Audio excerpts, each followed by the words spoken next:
(9월 22일) 월요일 새벽 예배 만민이 기도하는 집, 만민이 기도하는 집이란 말씀으로 여러분과 은혜를 나누고자 합니다. 인생은 1차 방정식도 아니고 2차 방정식도 아닙니다. 인생은 정말로 우리 삶 속에서 고차 방정식인 것 같습니다. 나 혼자 잘해서 되는 것도 아니고 또 이웃과 함께 모든 관계에 있어서도 상대방의 잘못에게 있는 것도 아닙니다. 또 그리고 우리가 잘해서 되는 것이 아니라 이 세상 모든 만물은 하나님의 주권에 따라 움직이고 있기 때문에 우리는 언젠가 이 세상에서 죽을 수밖에 없고 하나님 나라에 갈 수밖에 없는 그런 연약한 존재임을 고백하면서 이 땅에 우리가 연약한 존재라는 것을 인정하며 살아가는 것, 그럼에도 불구하고 이 땅에서 최선을 다하면서 하나님 앞에서 온 전심으로 나아가는 것, 하나님의 전적인 주권을 신뢰하는 것이 우리 인생의 모습이라는 것입니다. 여러 가지 다양한 모습들이 우리 삶 속에서 다양하게 펼쳐지고 다양하게 있습니다. 여러 문제들이 우리에게 찾아온다는 것입니다. 우리 육신의 문제일 수 있고 우리 관계의 문제일 수 있고 또 그리고 우리 삶 속에서 하나님과의 신앙의 문제일 수 있습니다. 이것은 정말 말로 표현할 수 없습니다. 어떤 문제가 우리 가운데 찾아오든 그 문제는 우리의 힘과 우리의 생각과 우리의 단순한 그 일처리만으로는 풀어갈 수 있는 문제가 절대 없다는 것입니다. 그것이 죄악에 있는 우리 인간의 연약한 한계, 바로 그런 모습이라는 것이죠. 그래서 이런 연약하고 부족한 우리에게 하나님께서는 이 고차 방정식에 있어서 고차 방정식을 푸는 고차 해법을 우리에게 주셨습니다. 입을 다물고 기도하라는 것입니다. 더 이상 어떤 일에 대해서 인간적인 방법이나 인간적인 해법을 찾으려는 것이 아니라 결국 기도밖에 없구나, 결국 기도가 답이구나 하고 깨닫게 되는 것입니다. 왜냐하면 결국 하나님 앞에서 하나님만이 이 고차 방정식의 해결자이고 문제 풀이자이시기 때문에 그렇다는 것입니다. 하나님이 우리의 삶 속에서 찾아올 때 우리는 그 하나님에 대한 신앙의 고백을 기도로 할 수 있게 되는 것입니다. 솔로몬이 하나님 앞에 고통 가운데 재앙에서 드리는 기도를 먼저 하고 있습니다. 26절에서 31절입니다. 솔로몬이 먼저 그들의 죄를 범하였을 때 비가 오지 않는 가뭄의 벌을 받을 때 어떻게 해야 되는가? 기도해야 된다고 말하고 있습니다. 26절에 만일 그들이 주께 범죄함으로 말미암아 하늘이 닫히고 비가 내리지 않는 주의 벌을 받을 때에 이곳을 향하여 빌며 주의 이름을 인정하고 그들의 죄에서 떠나거든, 이렇게 말합니다. 성전은 하나님께서 자신의 백성들에게 함께 하시겠다는 임재의 상징입니다. 그렇기 때문에 성전을 바라본다는 것은 하나님께서 살아계시고 하나님께서 계신다면, 하나님에 대한 신앙 고백을 한다면 이라는 말씀입니다. 그렇게 하나님에 대한 신앙 고백을 한다면 그 문제에 있어서 자신들이 자신도 모르게 죄를 범할 수 있고 그 죄의 문제를 또한 자신들이 해결할 수 없다는 것을 깨달아 한다면 하나님을 향하여서 기도하라, 그렇게 말하고 있다는 것입니다. 우리는 인생 가운데 살면서 자신의 죄를 다 알고 자신의 죄에 대해서 인정하고 자신에 대해서 또 그리고 모든 것을 다 회개하고 살아가지는 못하는 것 같습니다. 왜냐하면 자신의 삶 속에서 자신이 범하는 죄나 자신이 어떤 문제가 있는지, 자신이 상대방에게 하나님께 어떤 죄의 문제를 가지고 있는지 잘 모르고 살아가는 것이 우리 인생의 연약함이기 때문에 그렇다는 것입니다. 그러나 한 가지 확실한 거 있습니다. 거룩하신 하나님을 바라보면, 거룩하신 하나님 앞에 나아간다면 그 하나님 앞에 그 거룩하신 통해서 비춰볼 때 우리는 너무나도 부족하고 연약할 뿐만 아니라 죄가 있다는 사실을 깨달아 알게 된다는 것입니다. 하나님을 바라볼 때에야, 그 거룩하신 하나님을 바라볼 때야 내 인생에 나의 부족한 부분이 마치 거울로 비춰져서 나의 연약한 부분이 보이는 것 같은 모습이라는 것입니다. 그러면 그 하나님 앞에 우리가 용서함과 회개함으로 하나님께 돌아가야 되는 그 온전한 주권의 하나님 앞에 나아가는 모습으로 가야 된다는 것입니다. 사랑하는 성도 여러분, 하나님의 거룩하심을 묵상하면서 하나님 앞에 나아갈 수 있는 저와 여러분 되길 바랍니다.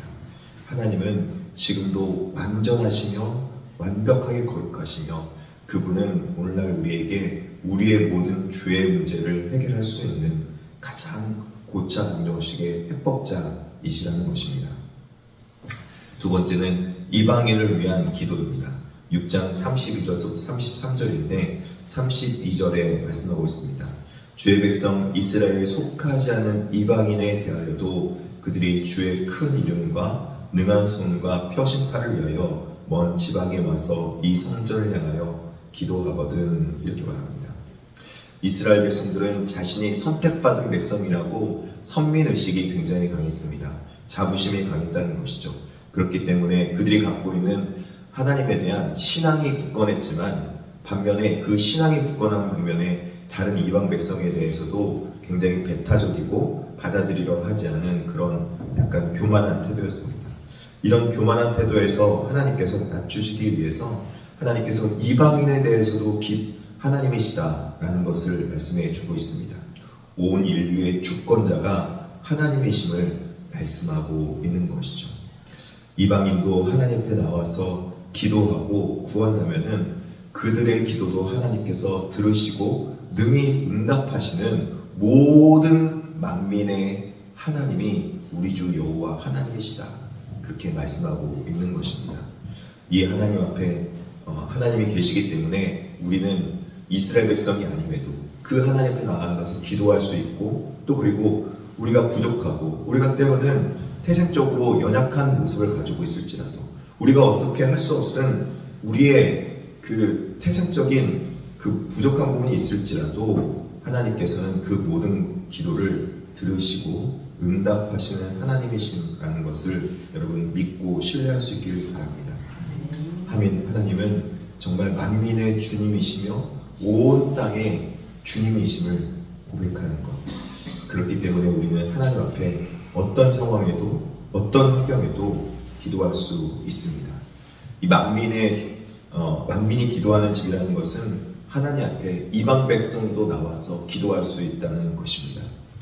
우리 교회에는 하나님 앞에 정말 믿음 좋은 사람이 나올 수도 있고 믿음이 연약한 사람이 나올 수도 있고 정말 부족한 사람이 나올 수 있고 지식이 많은 사람이 나올 수도 있고 또 지식이 부족한 사람이 나올 수도 있으며 또 여러 가지 성격이 모난 사람이 또 나올 수 있다는 것입니다.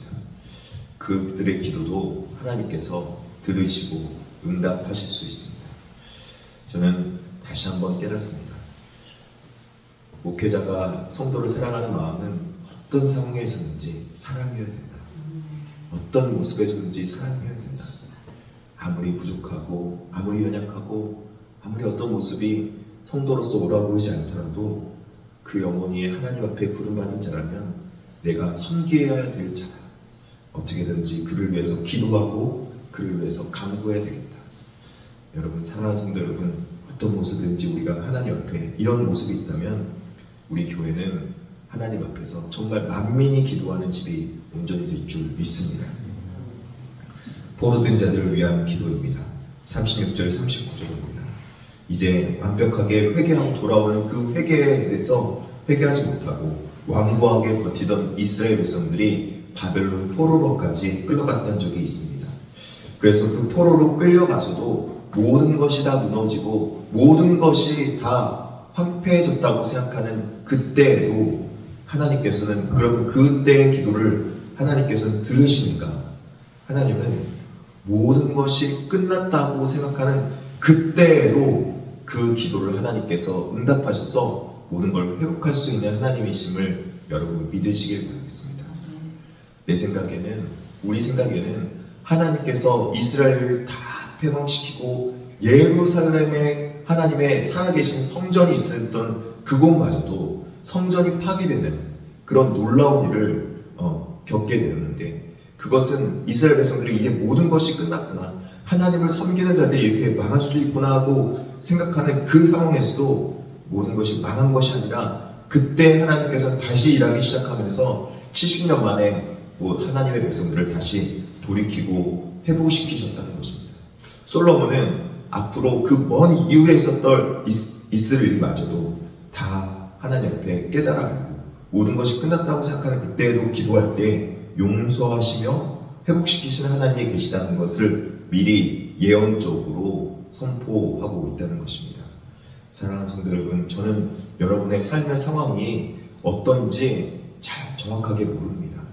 정말 얼마나 깊은 마음의 아픔이 있는지, 여러분의 상황이 얼마나 지금 난처하고 도저히 해결할 수 없을 것 같은 문제 어려움이 있든지, 그러나 한 가지 확실한 것은 여러분에게 말씀드리고 싶습니다. 하나님의 약속이 말씀해 주는 것, 그 모든 것이 끝났다고 생각하는 그때에도 하나님 앞에 기도하면 그것마저도 하나님께서 모든 것을 회복시키시며 돌이키시고 모든 것을 구원으로 이끄시는 하나님이 계심을 여러분 믿으시길 바라겠습니다. 어떤 절망적인 상황에 있을지라도, 어떤 정말 우리의 삶이 포기하고 싶을 그런 환경일지라도 하나님께서는 그때 그 고통을 들으시고 응답하시며 우리를 그 포로 가운데서 회복시키시는 하나님이 계시다는 것입니다. 우리 하나님 앞에 포기하지 말고 기도합시다. 하나님 앞에 기도의 자리로 나아갑시다. 정말 이 기도의 자리를 사수하며 기도의 자리로 많은 사람들을 초대하며, 지금 하나님 앞에 나오지 않는 백성들이 있다면 기도의 자리로 나올 수 있도록 초대하며 함께하자고 격려하며 위로하며 나아갔으면 좋겠습니다. 만민이 기도하는 집은 하나님이 살아계심을 고백하는 것입니다. 그 하나님은 온 만물의 주권자 하나님이시며 모든 만물을 창조하시며 모든 사람을 구원하실 수 있는 능력의 주 하나님이십니다. 그 하나님이 우리 하나님이심을 믿고 기도하며 나가는 오늘 한 달 되길 진심으로 축복합니다. 기도하시겠습니다. 자비하시고 은혜로우신 하나님 아버지, 주님, 우리의 삶의 여건들과 모든 환경들이 우리의 생각하기에는 모든 것이 절망적이고 끝났다고 하는 그때마저도 하나님은 그 모든 것들 다시 회복시키시며 구원하시며 모든 것을 전화회복시키시는 하나님이심을 믿습니다. 우리의 옅은 생각으로 우리가 포기하거나 낭망하거나 좌절하지 않도록 주님께서 우리에게 베풀어 주신 그 고차방정식의 해법인 기도를 붙들게 하여 주시옵소서.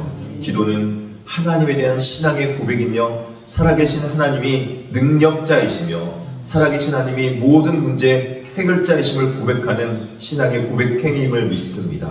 아버지 하나님, 오늘 이 시간 기도할 때 놀라운 그 문제 해결의 능력의 주님이신 하나님이 우리 삶 속에 임하여 주시옵시고, 하나님이 우리의 해법자 되시며 하나님이 우리의 길이 되시고 진리가 되어 주시옵소서. 그 일들 위해서 우리 주 예수 그리스도께서 우리에게 다가온 줄 믿습니다. 예수 그리스도를 온전히 신뢰하는 신학 가운데 우리 육신의 연약함으로 해서 아파하고 있는 백성들, 우리 삶 속에서 고통 가운데 있는 백성들, 아버지 하나님 그들의 기도를 들으시고 응답하여 주시옵소서. 감사하며 예수님의 이름으로 기도드립니다.